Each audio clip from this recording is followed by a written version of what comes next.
Manca sempre meno all'inizio della nuova stagione 2025-2026 anche per Camarat e San Cataldese, che concludono sullo 0-0 un amichevole al Vito Di Marco di Cammarata. Nonostante il caldo, presenti un centinaio di tifosi sia di casa che ospiti a fare da cornice. Da una parte il Camarat di Accursio Sclafani, neopromosso in eccellenza dopo 7 anni, dall'altra la San Cataldese di Orazio Pidatella, pronta per il quinto anno di fila nel girone I di Serie D.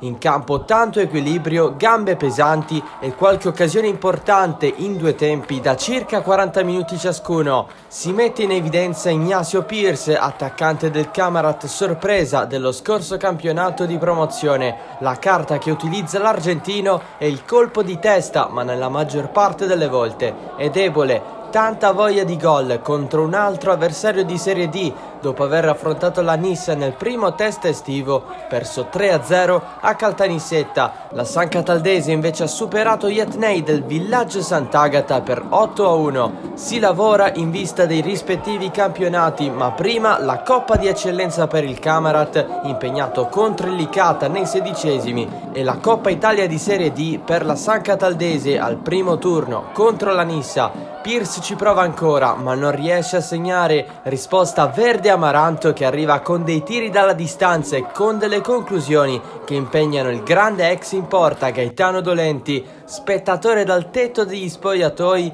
Vito Lupo, capitano e con oltre 100 presenze con la maglia del Camarat, tenuto stavolta a riposo. Gli agrigentini rischiano di vincerla, ma su calcio di punizione colpiscono il palo a Maravigna battuto. Altre amichevoli in vista: martedì la San Cataldese riceverà l'Acragas, che attende ufficialmente la promozione, mentre mercoledì il Camarat ospiterà il Montelepre, appena ripescato in eccellenza dopo averlo battuto nella finale playoff regionale di promozione. E ce ne saranno ancora di novità in vista nelle varie rose, dato che il calciomercato sarà sempre in continua evoluzione.